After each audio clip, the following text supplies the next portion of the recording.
Good morning. Welcome back to your morning OJ. This is Johnny and Kiba.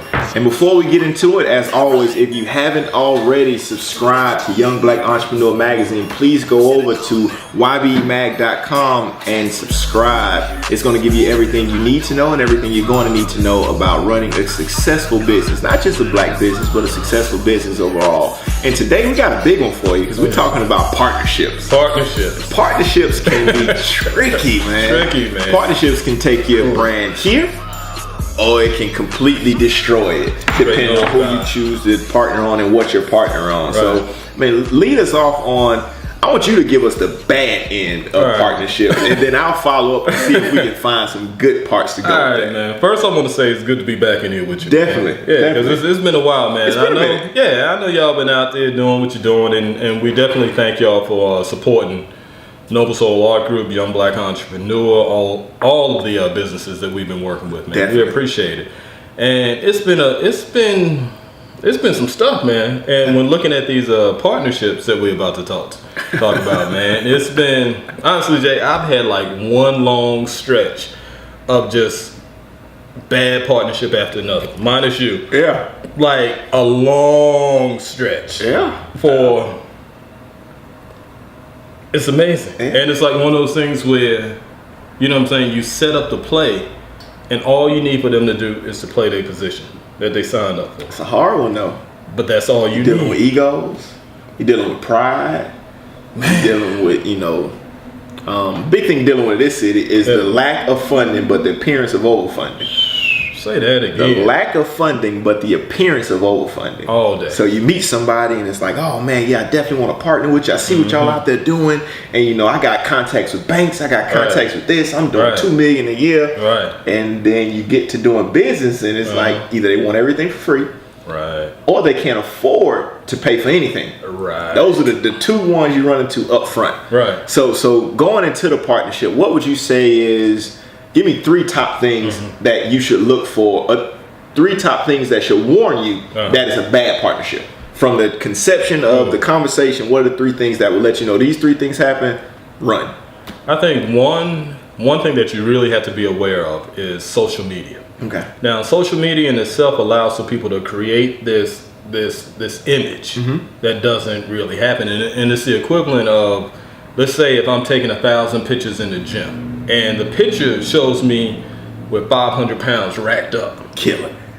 500 pounds. Now, there ain't no video. Right. I lifted it. No, it's just me on the bench. Right. 500 pounds. Right. And if I'm basing my business relationship off of that picture, when we get into real time and I need for you to lift that 500 and you're looking at me like, oh, no, that's not really what happened. Yeah. You know what I mean? So it's just like, I say that to say when you're looking at social media, you have a lot of people out here who create the image, the illusion of being high-powered, doing this business, doing that business, doing all these things, but it's not really what's going on. Right. You know what I mean? So that's one of the things that you really want to be able to pay attention to, because ain't no photo filters for bad business to make the business look better. I like that one. That's one you may need to repeat. Ain't no photo filters for no bad business. I like that. You know what I'm saying? Because you can make them look good, but boy, and honestly, Jay, I am not, because we've been here side by side on it.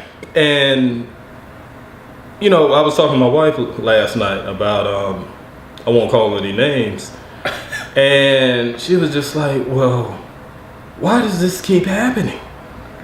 Because she works in the corporate environment. Man. And I was like, baby, you don't have to deal with what I deal with. No. You know what I'm saying? Because when you have somebody else dealing, you have a sales team, you have a marketing team. We are sales, marketing, IT, PR, with everything. Back office, accounts receivable, everything. The muscle. Janitor, the muscle, the security, everything, right? Yeah. And she was just like, well, why does this keep happening? And I was like, well, when you're in a city like Atlanta, and not to narrow that down to Atlanta, you got too many fakers. You know what I mean? So when you have all these different fakers, you have to weed through all of that. Yeah. And that's rough, though. Yeah. You know what I mean? And we're going to go into the second one, but just for anybody listening to not misunderstand when we say Atlanta's full of fakers, we're not knocking Atlanta.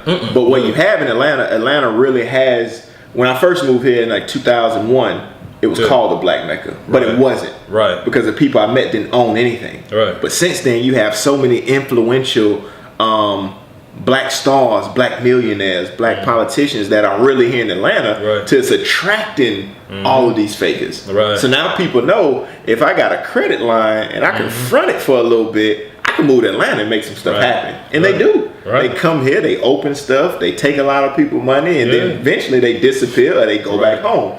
So don't think that we're saying Atlanta, the city, is fake, or the people of Atlanta are fake. What we're saying is Atlanta has become such an influential part of society, of culture, of business, that it attracts a lot. And anytime you attract a lot of that is not going to be good. So those are the fakers. So I don't want my real Falcon people out there, the Hawks, your Braves, y'all coming at our head thinking we knocking Atlanta. It's not that. Atlanta has been great to me for the time I've been here, and we're going to continue to do what we're doing and tear this road up. But understand, with the influx of people coming to the city, it's got kind of ridiculous with the quality of people you run into when you're really out here doing business. So if you want to backtrack, what we're saying is definitely that social media, monitor that. There's no filter for bad business. So if you take them off that social media, you want to make sure that business looks the same way in real time as it did on the timeline. Yes. All right. What will be the second thing you would say? The second one is that you look at, you got your social media and you look at your skill set. Okay. And let's break it down like sports. Okay. If I sign up to be the quarterback, you sign up to be the running back. Gotcha. And we have somebody signing up to be the offensive line, then be the offensive line. Block. That's your role. And if that's what you sign up for and that's the skill that you claim to have, then block. You know what I'm saying? Because if I'm going to get the ball to you, then I need for you to block. And the problem here is that we have too many people who sign up for things that they can't actually do for real. Gotcha. You know what I mean? So if your role is to be able to receive the money, and if our role is to set the stage to make sure that everybody is primed and ready to give the money, you need to be able to receive the money. Definitely. Don't get up there and then all of a sudden can't receive the money. You can't receive the money because and we talking receiving money. Remember, we talking business, so I don't want anybody to think we too far over your head. We're talking basic principles. So receiving money could be a mobile swipe through your merchant account if you have a business banking account. It could be Square. It could be PayPal. It's so many different applications to receive a payment. There is no excuse for anybody being at a point of sale and can't collect the money. You never want to tell someone, I can't take the money, or I'll come find you before the event is over. You don't even want to have to tell somebody, go to my site. I'm here in front of you. I have my card. I want to give you my money. Right now. You know, so that's a big one when it comes to skill set, being able to perform. Because if you can't perform, you can't really capitalize on the moment. If you can't capitalize on the moment, you can't monetize the situation. Can't monetize the situation, you're not doing business. Point blank, period. And we've been there over and over again. Over and over again. You know, we set the play up, we get you to the goal line, and you fumble. We bring all the groceries, and you have no kitchen at all. So and they ain't gonna blame us for why you bring you not having a kitchen. Why you said you're gonna bring the groceries, ain't bring a kitchen?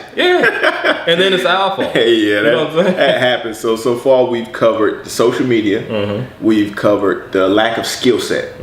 So what would be the third thing you would say would be a crucial indicator that this is not a partnership for you? I would say definitely looking at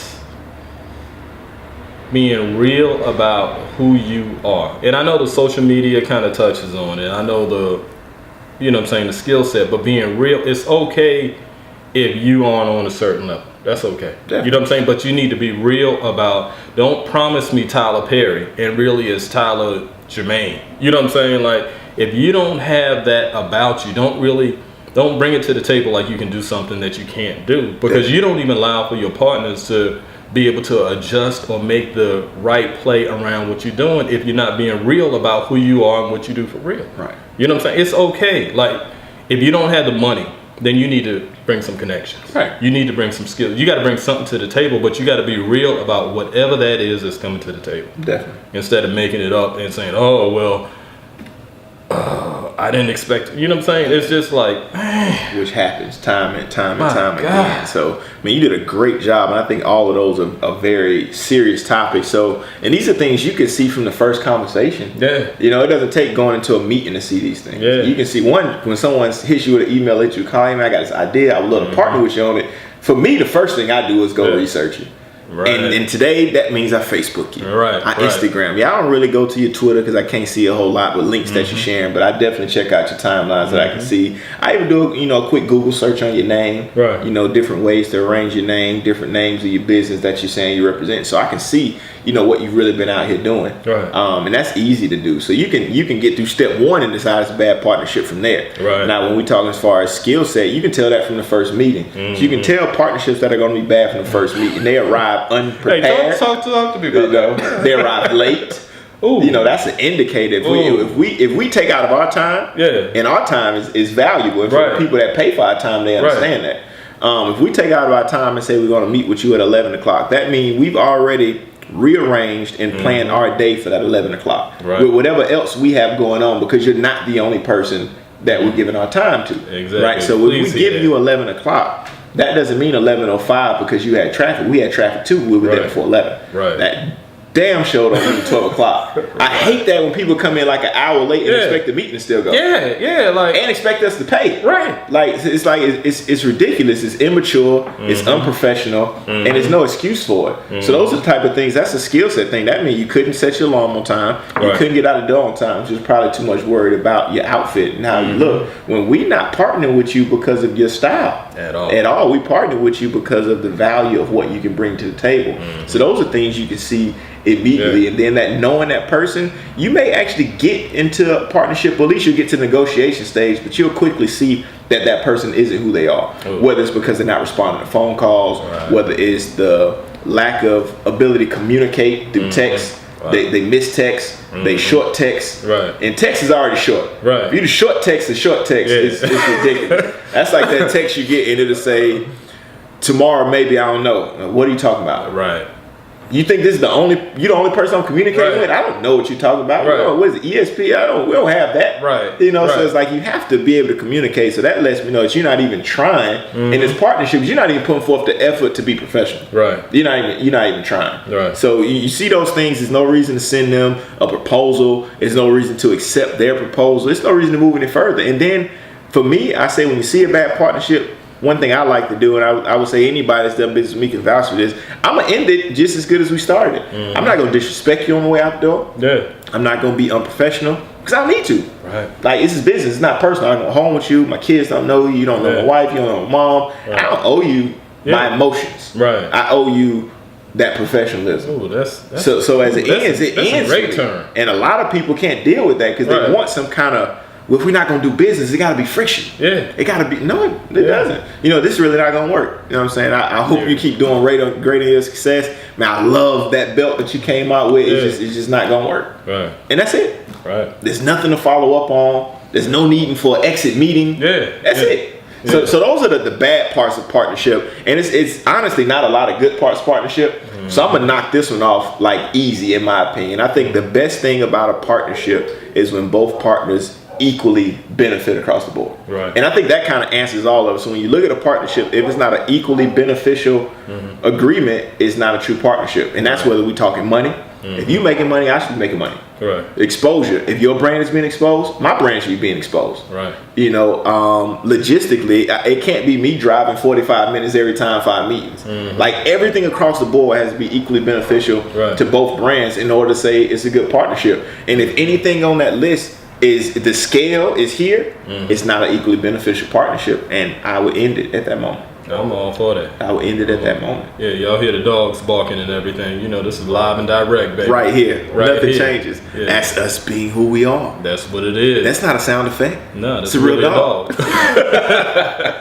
So we appreciate you all joining us this morning for another episode of The Morning OJ. And we're going to do something special today. We're actually going to highlight some entrepreneurs that are killing it and crushing it out here. No, this is not mine, and I would not use it. But it's beautiful.